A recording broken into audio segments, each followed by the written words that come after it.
Hello, and welcome to Based on a True Story, the podcast that compares your favorite Hollywood movies with history. Merry Christmas. Today, we're going back to an episode that was published on Based on a True Story in 2018 to learn about the 2017 movie, The Man Who Invented Christmas. The Man Who Invented Christmas tells the story of how Charles Dickens, played by Dan Stevens in the film, wrote his famous book, A Christmas Carol. The movie's plotline tells us about how Charles Dickens's career takes a turn for the worse 4 years after the success of Oliver Twist. His last few books after that haven't been as popular, and so in 1843, he's on a very tight deadline to get his new book published by Christmas. On top of that, in what seems to be the worst timing of it all, Dickens faces that thing all authors dread, writer's block.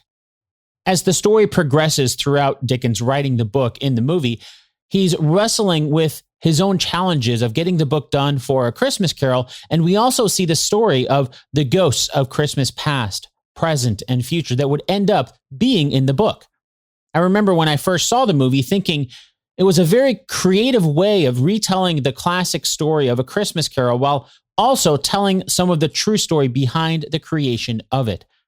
So basically, the movie we're learning about today is based on a nonfiction book written by Les Standiford that's based on the life of an author whose book is considered by many to be the basis of the Christmas spirit we are familiar with today. Before we find out how much of that story actually happened, though, let's set up our game. 2 truths and a lie. If you're new to the show, here's how it works. I'm about to say 3 things. 2 of them are true, and that means 1 is an all-out lie. Are you ready? Okay, here they are.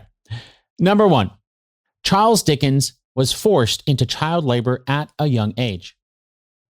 Number 2, Charles's dad, John, served time in debtor's prison. Number 3, Charles Dickens invented Christmas. Got him? Now, as you're listening to our story today, your challenge is to identify which one is the lie. And of course, we'll do a recap at the end of the episode to see how well you did. Okay, so how much of The Man Who Invented Christmas really happened? I'm Dan Lefebvre, and this is Based on a True Story.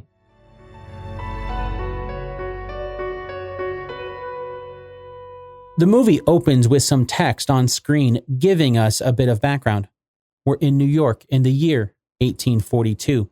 According to the movie, Charles Dickens is basking in the success of his latest novel, Oliver Twist, and as he's touring around America. Fans of the book are welcoming him with lavish galas in every city. As we see Charles, who's played by Dan Stevens in the movie, backstage, we hear the announcer introducing him. Tonight, live on stage, the great magician of our time whose wand is a book, the Shakespeare of the novel, the people's author, the great and marvelous Boz. Ladies and gentlemen, it's Charles Dickens. Then, walking out on stage, Charles appears to thunderous applause. The stage changes behind him, indicating that this is happening in cities across America. So, did this tour of America happen? Oh, wait a minute. The guy who introduced him on stage called him Boz? What's with that? Well, as dramatized as these scenes may be for the movie, they're still pretty accurate. Charles Dickens' book, Oliver Twist, was published between the years 1837 and 1839 in a series of 24 sequential installments known as a serial. It marked the first time in an English novel that there was a child as the main protagonist. Oliver Twist, of course, being the child's name. And it is true that in 1842, like the movie says, Charles Dickens embarked on a tour across America where he was hailed like a rock star. Everyone loved him. In fact, even though the movie doesn't mention the date, the event that we see happen first in New York in 1842 was on Valentine's Day, and it was a massive ball that rivaled any event the city had seen up to that point. There were 3,000 people at the Park Theater that night, and Charles spent much of it dancing with his wife, Catherine. She's played by Morfydd Clark in the movie, by the way.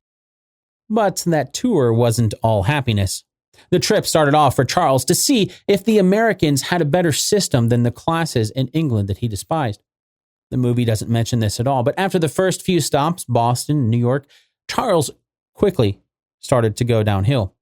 He grew tired of how enthusiastic his fans were, once writing, quote, "I can't drink a glass of water without having 100 people looking down my throat when I open my mouth to swallow," end quote. Or there was the time in Cleveland, Ohio, and he woke up to find a, quote, "party of gentlemen," end quote, watching his wife sleeping in bed. That's creepy. Even his trip to Washington, D.C., where he hoped to learn more about American politics, was overshadowed by people spitting tobacco in the city streets. Charles wrote, quote, "Washington may be called the headquarters of tobacco-tinctured saliva. The thing itself is an exaggeration of nastiness which cannot be undone," end quote. He'd later sum up his trip in a letter to one of his friends named William McReady by saying, quote, "I am disappointed. This is not the republic I came to see. This is not the republic of my imagination," end quote. If you want to learn more about Charles's trip to America in 1842, check out the travel log he wrote while in North America called American Notes. The last bit to mention about the opening sequence in the movie, though, has nothing to do with his trip to America. It's the mention of the name Boz. The movie mention is actually correct. Boz was a name Charles Dickens often wrote under. It was a nickname he borrowed from his younger brother, Augustus, as they were children. But as his career grew, most of his friends called him Boz, and he himself, Charles, actually referred to himself as Boz. There was even a Boz Ball on one of the stops in the 1842 tour of North America. And in 1843, his novel, The Life and Adventures of Martin Chuzzlewit, listed Charles Dickens as the author, but included the phrase "edited by Boz" on the title page. So he wrote and edited, basically. Speaking of Chuzzlewit, if we head back to the movie, the next bit of text that we see tells us that it's now October of 1843. That's 16 months and, according to the movie, 3 flops after the American tour. The movie even mentions Chuzzlewit when we see Charles and his friend John Forster at a restaurant. Miles Jupp's character, Thackeray, comes up to the two friends at the table and talks about the vile things the reviewers wrote about Chuzzlewit. So that must have been one of the flops we just learned about that the movie doesn't really name, right? Well, yes, and sort of no. You see, many of Charles Dickens's writings that we think of now as books were at the time serials, sort of like how Charles's second book, Oliver Twist, was published between February of 1837 and April of 1839. So many of his other stories were published in that same way. After The Adventures of Oliver Twist came The Life and Adventures of Nicholas Nickleby. That was also a monthly serial published between April of 1838 and October of 1939. So technically, Nicholas Nickleby started publishing a year before Oliver Twist's final chapters published. After Nickleby, The Old Curiosity Shop was published between April of 1840 and November of 1841. And then Barnaby Rudge was also published between February and November of 1841. Finally, the only one the movie mentions is really Chuzzlewit, which was published starting in January of 1843 and ended up finishing in July of 1844, which would mean that it finished almost 6 months after the publication of A Christmas Carol in December of 1843. And that's why kind of yes, kind of no. So to recap, the timeline is a little more complex than the movie makes it seem, thanks to the books not publishing all at once. Oliver Twist's final publication came in April of 1839, and the tour that we saw in the beginning of the movie was in 1842. Even though the movie doesn't mention which 3 novels it's considering to be flops, there are 4 that could be in the running simply based on their publication dates, being right after Oliver Twist. That would be the ones we just talked about: Nicholas Nickleby, The Old Curiosity Shop, Barnaby Rudge, and then Martin Chuzzlewit. Interestingly, of those, Nickleby was an immediate success that only helped cement Charles Dickens as a famous writer at the time. The Old Curiosity Shop was so popular that New Yorkers stormed the wharfs when they heard about the arrival of the ship containing the first installments when they came in 1841. Those last 2, though, would certainly qualify as the flops the movie is talking about. Barnaby Rudge was met with criticism and not nearly the popularity as Charles's previous books. But Even then, the timeline of the movie is a bit off because Barnaby Rudge was published between February and November of 1841, with the serial installments finally being published into a single book after that, also in 1841. So that was before the American tour in 1842. Charles didn't publish any novels in 1842, but rather he wrote his travelogue called American Notes about his trip to America that we learned about earlier. American Notes didn't sell well at all, probably because Charles was so disenchanted with the trip that it turned into what many at the time considered to be quite insulting to his fans in the United States. And so, even though the movie doesn't give us the title of the three flops, we can only assume that the three movies they're talking about aren't three novels, but rather they must be Barnaby Rudge, which was just before the trip, the American Notes travelogue, and then, of course, Chuzzlewit that he started soon after his return to England. The movie also doesn't mention this at all, but Charles borrowed £2,000 from his publishers, Chapman and Hall, to cover both his trip to the United States and Canada, along with the mere fact that he wasn't going to be writing any new novels for an entire year.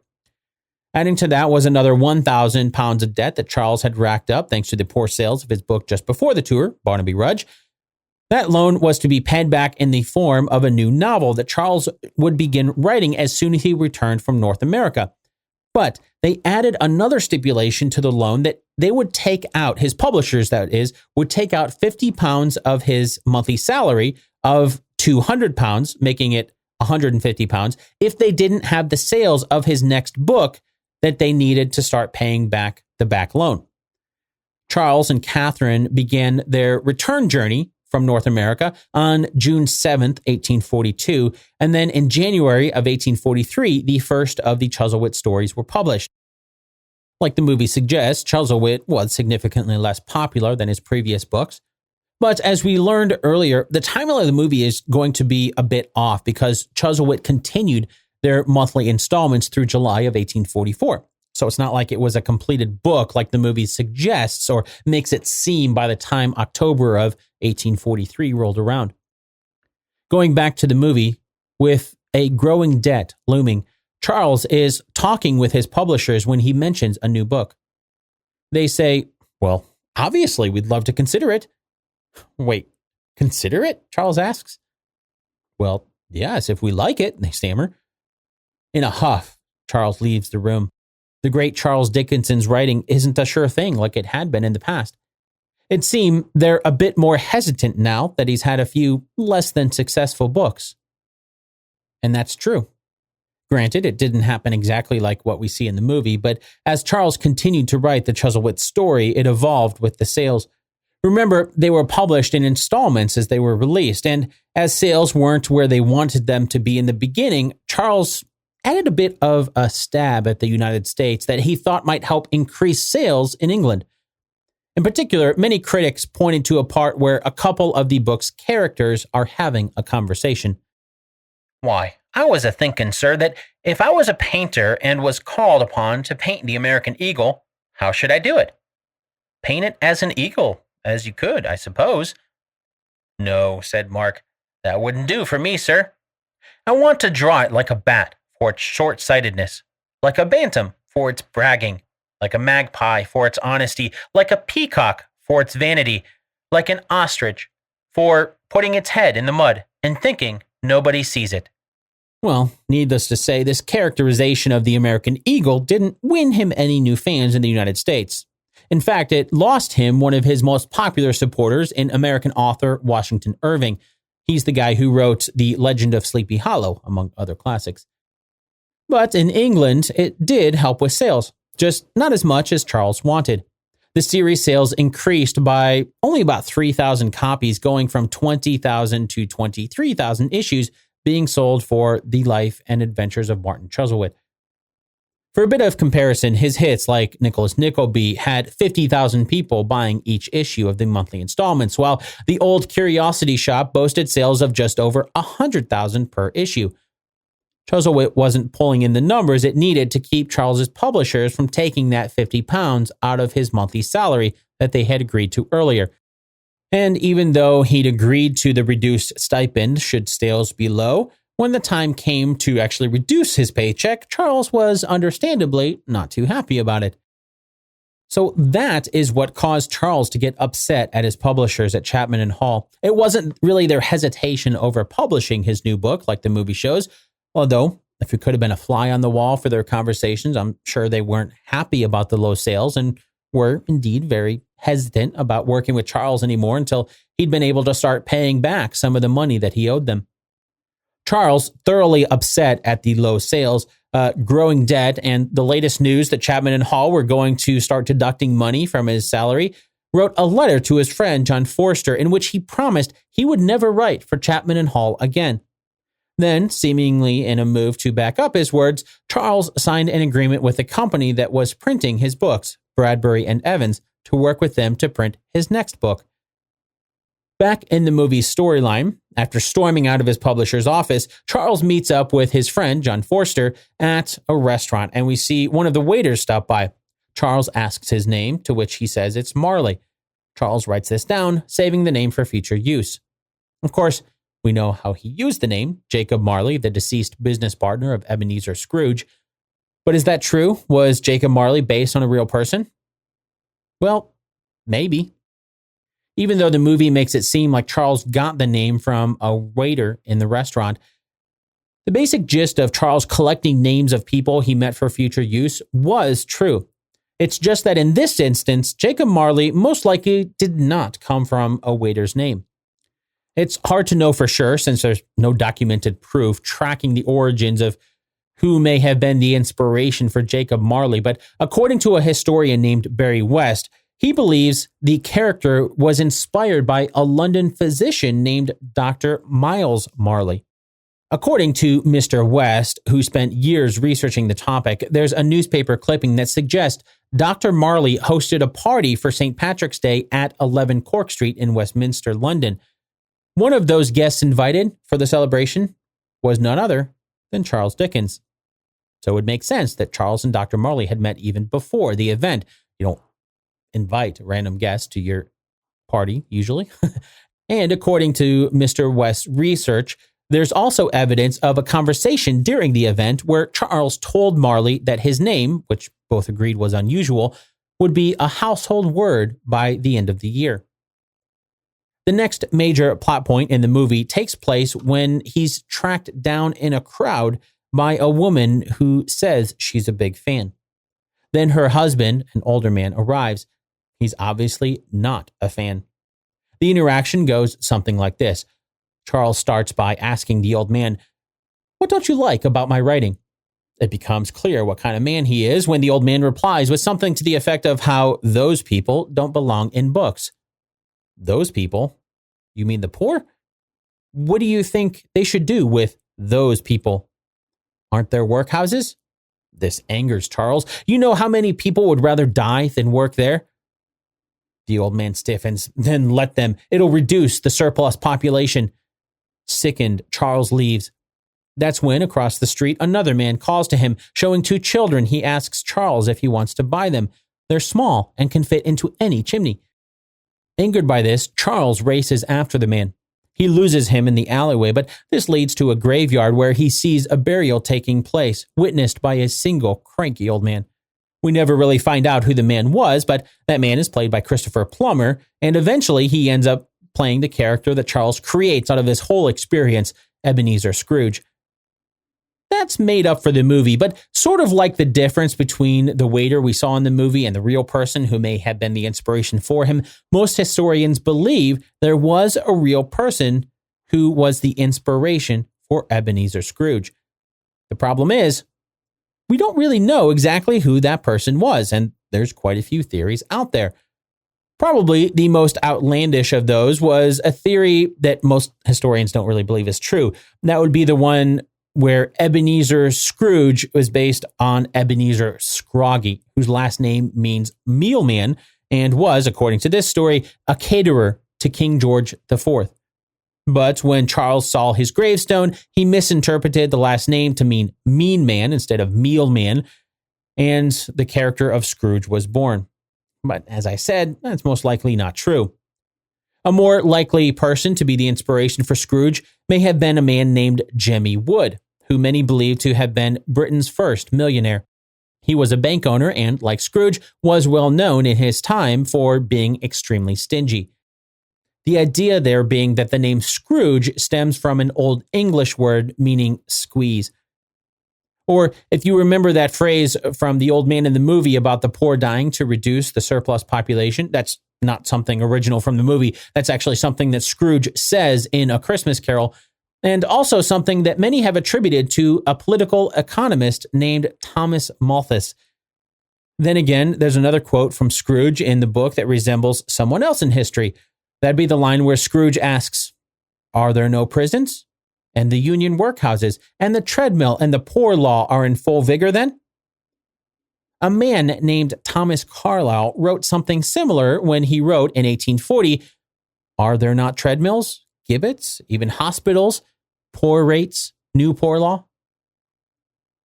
Maybe they all added to Scrooge. Maybe there's not just one inspiration. But if there's one who stands above the rest as a possible inspiration, it would probably be a man named John Ules. One reason many believe Scrooge's biggest inspiration may have been Ules was because we know Charles Dickens referenced him in another book of his, Charles's last book called Our Mutual Friend. There are multiple references to John Ules in that book, including one where characters talk about being very stingy with money and asks, "Did you ever come across the life of Mr. Ules?" To which the other replies, "The miser?" Some even believe Ules looked a lot like the character that John Leech ended up drawing to depict Scrooge for A Christmas Carol. So even though that scene where we saw the movie was an oversimplification of where the character of Scrooge came from, it is likely that he came from a real person, or perhaps, like the movie implies, many people. Oh, and the man's mention of selling children to fit into chimneys. Sadly, that sort of thing was very common. After the Great Fire of London in 1666, the city required fireplaces built in a safer manner. That meant they were smaller, and chimney sweeps had a harder time cleaning out obstructions. Child labor was horrible then, and, well, this was the stuff of nightmares. Children as young as 4 years old would be forced to shimmy up the chimney and use a brush to knock out any soot overhead. Of course, gravity would make it fall down right on top of them. They'd keep climbing up, knocking soot all over themselves until they reached the top of the chimney. Then they'd slide down and climb out, cleaning the soot that had fallen down. For all of that, the children were usually never paid. Their masters were paid. Soot is described by the National Cancer Institute, by the way, as the byproduct of burning something, usually wood, in a fireplace. It's very dangerous, and something that's prolonged exposure can lead to cancer. So, as you imagine, children who were exposed to soot for 14 to 16 hours a day meant it was common for developmental problems, disfigurement. For almost 100 years, children were dying because of this without really anyone taking notice. Then they started to notice the prolonged exposure to soot was causing cancer in the scrotum, something that they referred to as chimney sweep cancer. Sadly, that didn't stop children chimney sweeps. And sadly, that wasn't the worst of how they would die. With chimneys sometimes being as narrow as 18 inches or 45 centimeters, it was common for children to get stuck in the chimneys. Once they were stuck, they would never be unstuck. If you want to learn more about this sad and dark part of British history, check out the book by Benita Cullingford called British Chimney Sweeps, 5 Centuries of Chimney Sweeping. For our story today, though, let's head back into the movie's timeline. We see Charles go back to the publishers, Chapman and Hall, where he proposes his idea for the new book. It's a Christmas book. Neither Chapman or Hall are impressed. A Christmas book? Do people even celebrate Christmas anymore? They're clearly not sold on this idea. In the movie, this is when we see Charles decide he'll publish it himself. And we already talked about the real reason why Charles decided not to publish with Chapman and Hall anymore. But it is true that Christmas celebrations of the day were not anything like what they are today. Although it's not like Christmas was not celebrated by anyone at all. After all, The Night Before Christmas was published in 1823 and started building some of the Christmas traditions that we know of today, including the concept of St. Nick's reindeer. There were a lot of ancient traditions that made their way into winter celebrations. The Scandinavian celebrations of Yule, or the winter solstice. The Roman holiday of Saturnalia, named after the god of agriculture, Saturn. And of course, the Christian celebration of the birth of Jesus that timed on December 25th by Pope Julius I in the 4th century. We don't really know why he picked that date, but the Christian Bible never mentioned when Jesus was born, and because there were already celebrations in Rome around Saturnalia, many have speculated the Pope timed it to be the same in an attempt to merge the celebrations together. For centuries, those celebrations began to grow. Things changed in 1645 when, under Oliver Cromwell's Puritan reform, the church's laws became stricter about celebrating Sunday as a holy day. As such, any other days, including Christmas, were not considered to be as holy as the Lord's Day. Like any topic dealing with religion, Cromwell's ban on Christmas, as some historians call it, is hotly debated.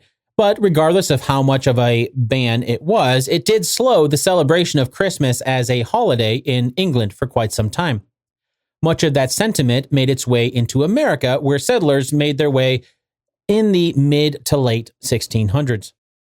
In fact, there was a 5-shilling fine in Boston for anyone who celebrated Christmas between the years 1651 and 1681.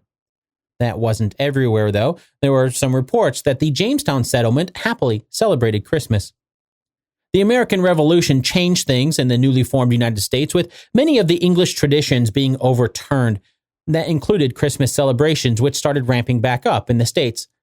In 1819, the American author Washington Irving wrote a series of stories about Christmas celebrations called The Sketchbook of Geoffrey Crayon. As we already learned, Washington Irving was a known supporter of Charles Dickens' writings up until that incident with the American Eagle painting conversation. Still, some have speculated perhaps it was this story that inspired Charles to have the idea to write a Christmas story. Although, in fact, it wasn't going to be a Christmas story at first. The movie doesn't mention this at all, but the idea for A Christmas Carol was originally going to be a pamphlet that Charles gave the title of An Appeal to the People of England on Behalf of the Poor Man's Child. As the title implies, the topic of the pamphlet would be to stand up for the children of England who were too poor to earn a living, forced to work in workhouses, and dying in the streets at way too young of an age. That idea for the pamphlet came from a child labor report that Charles Dickens read in the spring of 1843. The report included stories of girls forced to work 6 days a week for 16 hours a day sewing dresses, or boys spending 11 hours a day dragging coal carts in the mine's tiny tunnels. Some historians suggest that revolutionaries like Frederick Engels and Karl Marx read the same reports and imagined a revolution would be imminent. Charles, on the other hand, was not a revolutionary. He was a writer. By the time Charles sat down to begin writing, the pamphlet idea was thrown out, and instead he decided to write a story to get across the message he wanted to tell. Speaking of sitting down to write, back in the movie, we see this start when there's very little time left. The movie mentions there's only 6 weeks to get a book out by Christmas, and Charles takes out a loan to hire an artist.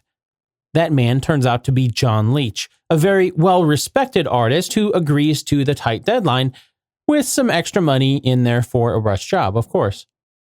That's true. We already learned a bit about John Leech, who was indeed the artist who drew the illustrations for the first edition. Even though his idea for the story began formulating in his mind in the spring of 1843, that's what we learned about with the pamphlet idea, Charles Dickens actually didn't start writing A Christmas Carol until October with the intention of releasing it in time for Christmas.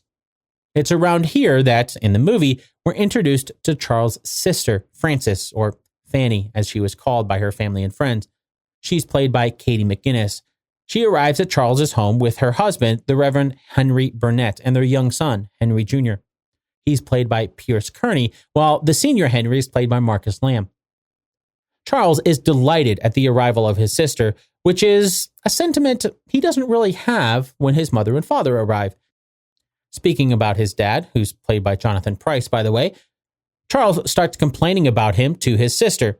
He tells Fanny that this morning I had 3 to 5 shillings in my hand, and now observe the vacancy.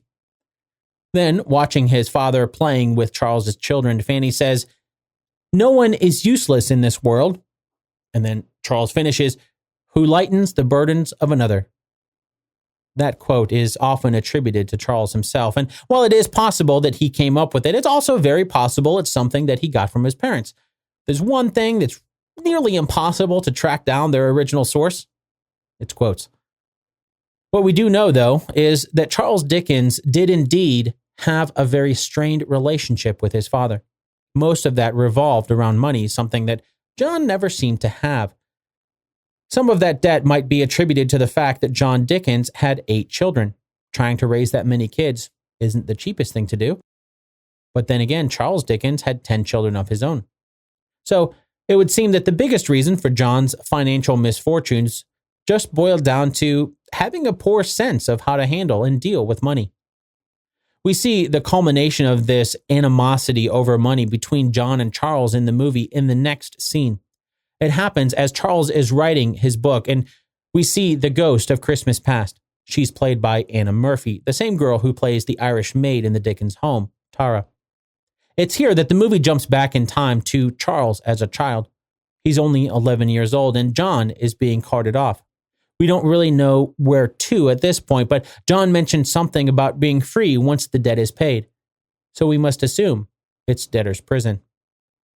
Behind John, we can see a building with a sign that says Warren's Blacking.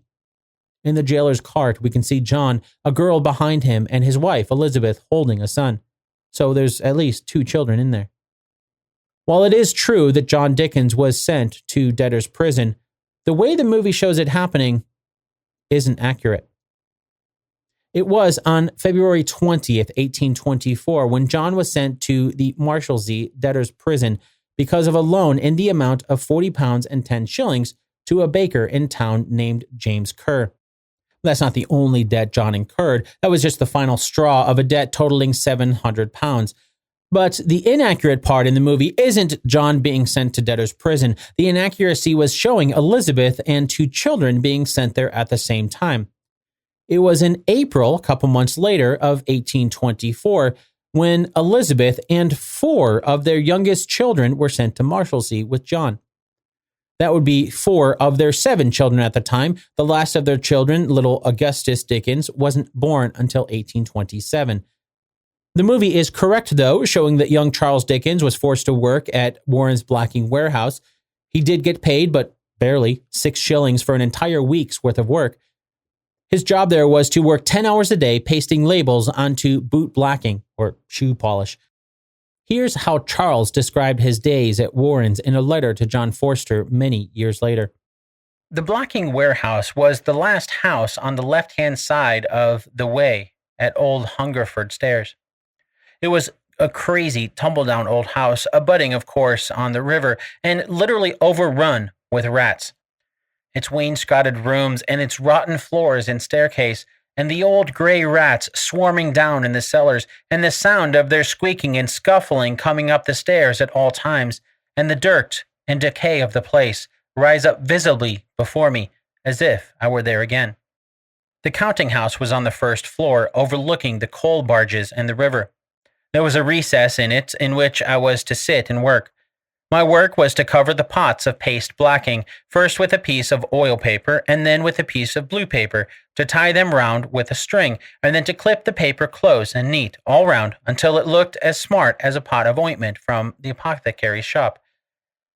When a certain number of grosses of pots had attained this pitch of perfection, I was to paste on each a printed label and then go on again with more pots.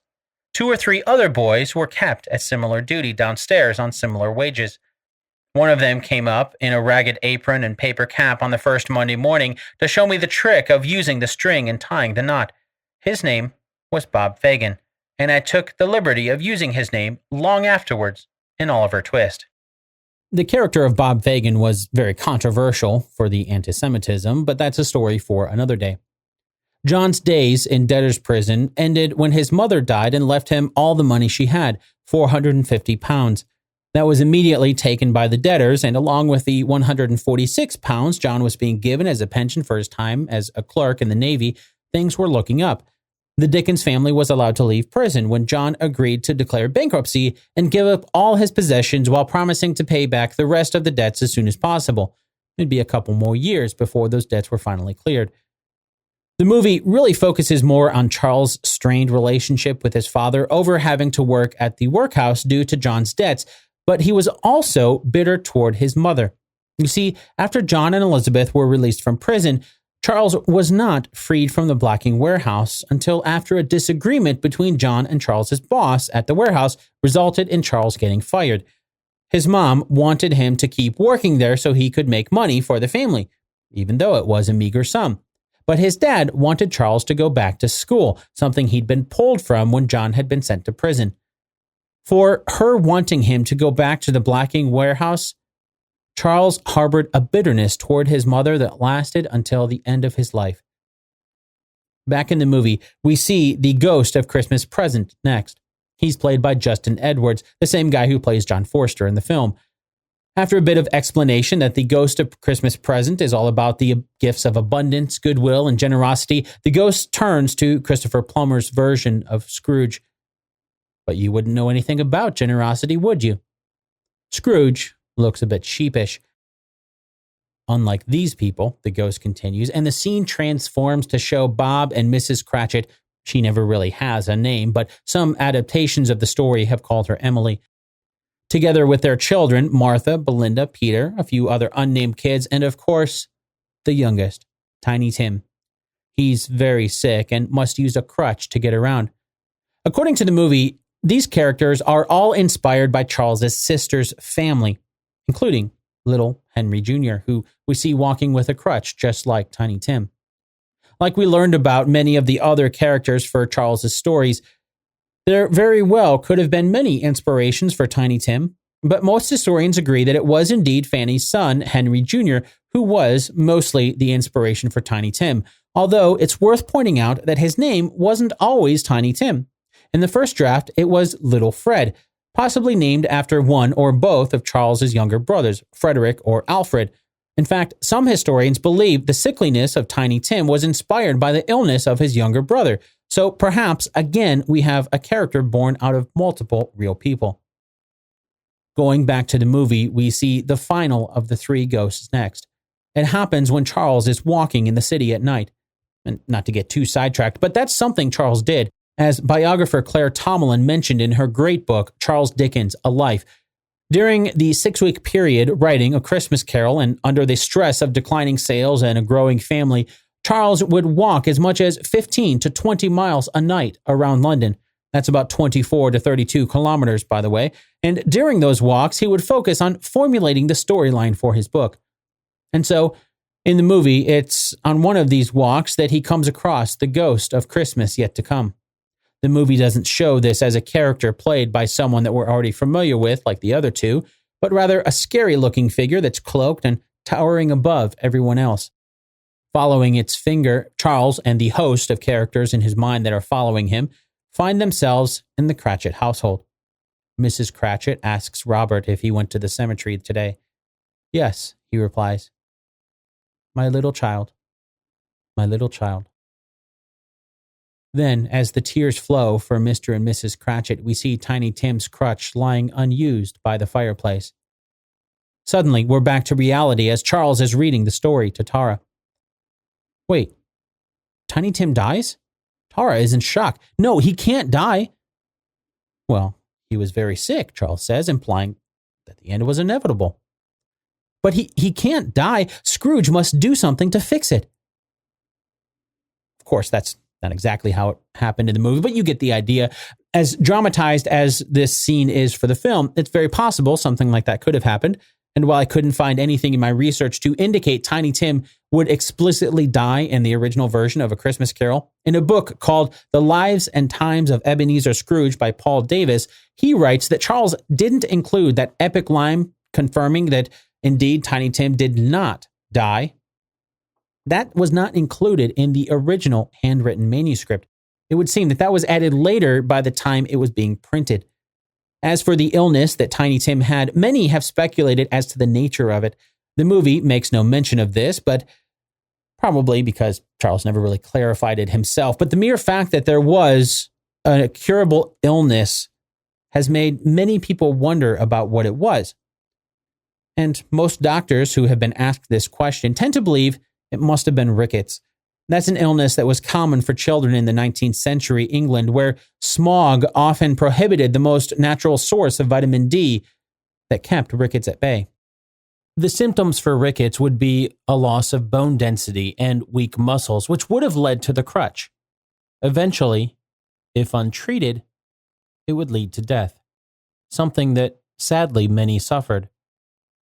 But it was curable, if not from the sun's vitamin D, then by an improved diet. And that's something that could be improved by Cratchit getting a raise, of course. Heading back into the movie, things end happily, much like A Christmas Carol itself. Charles manages to get the book written in time. He sends it to the printer and then seems to wait around while it's getting done. Charles's relationship with his father is restored. And finally, the text on screen at the very end of the film mentions that the book was published on December 19th, 1843. And by Christmas Eve, every single copy had been sold. That is true. There were 6,000 first edition copies that were printed. Granted, it's not likely Charles was waiting around for them to print. It took 2 weeks for them to print. That was between the time that Charles finished writing the story and the time that they were printed. But by the time December 24th rolled around, all 6,000 of them had sold. But things weren't all sunshine and happiness after this for Charles. While his relationship with his father may have improved, it wasn't magically solved like the movie shows. And as we learned earlier, Charles harbored a bitterness toward his mother for the rest of his life. Instead of being the immediate resolution to his money problems, A Christmas Carol ended up being a little more trouble than Charles anticipated. After all, he was both the writer and the publisher this time around. In his mind, Charles had hoped to make £1,000 for the 6,000 copies. And he was close. It made £992 and 5 shillings. But then came the expenses. £74 and 2 shillings for the printing, £89 and 2 shillings for the paper, £49 and 18 shillings for the drawings, binding at £180, printing plates at £15 and 17 shillings, advertising and incidentals at £168 and 7 shillings, and many more expenses. In the end, Charles Dickens made a total of £137 for the first edition of A Christmas Carol. That's about $16,500 today. Not bad, but hardly the $118,000 that the £1,000 would have been back then.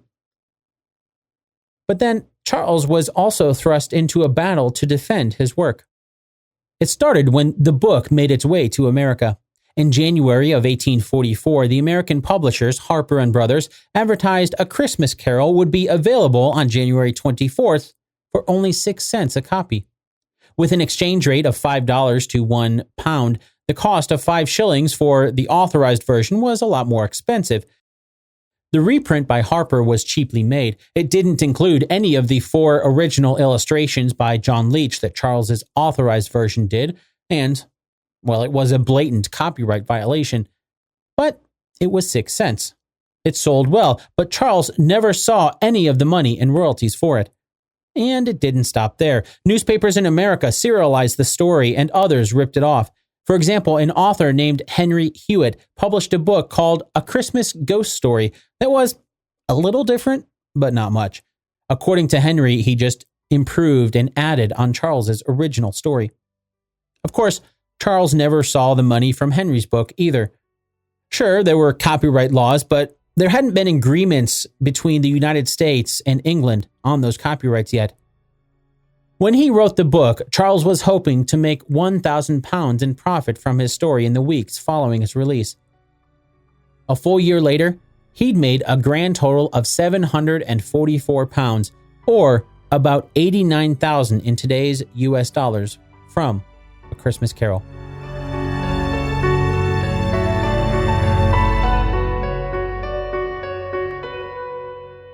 This episode of Based on a True Story was written and produced by me, Dan Lefebvre.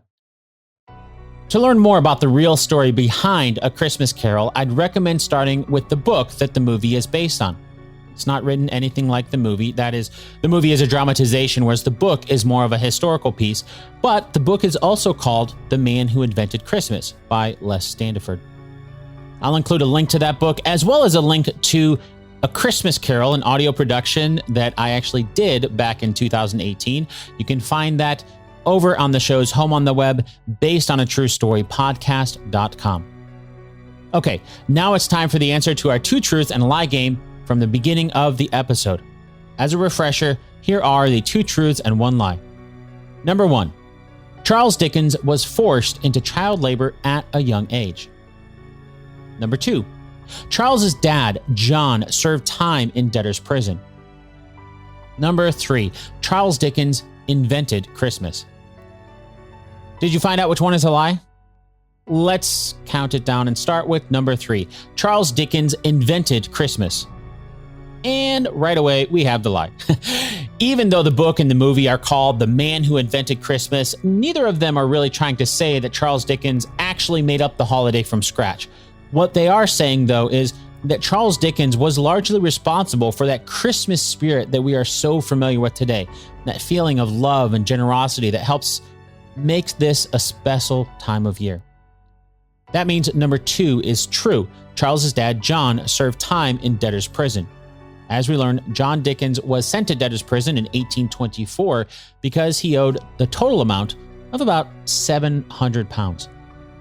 That leads us right into number 1.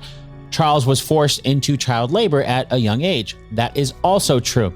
Because his father was in debtor's prison, Charles's mother had him start working to help pay off his dad's debts. But even after John Dickens was released, Charles's mother wanted to keep him working to help support the family instead of going back to school. I hope you've enjoyed this classic episode of Based on a True Story. If you found it entertaining, if you find value in this podcast and you like to give a little bit of that value back to help support the cost of producing the show, you can do that over at basedonatruestorypodcast.com/support. Once again, that's basedonatruestorypodcast.com/support. Until next time, and from my family to yours, I hope you have a very Merry Christmas and Happy Holidays.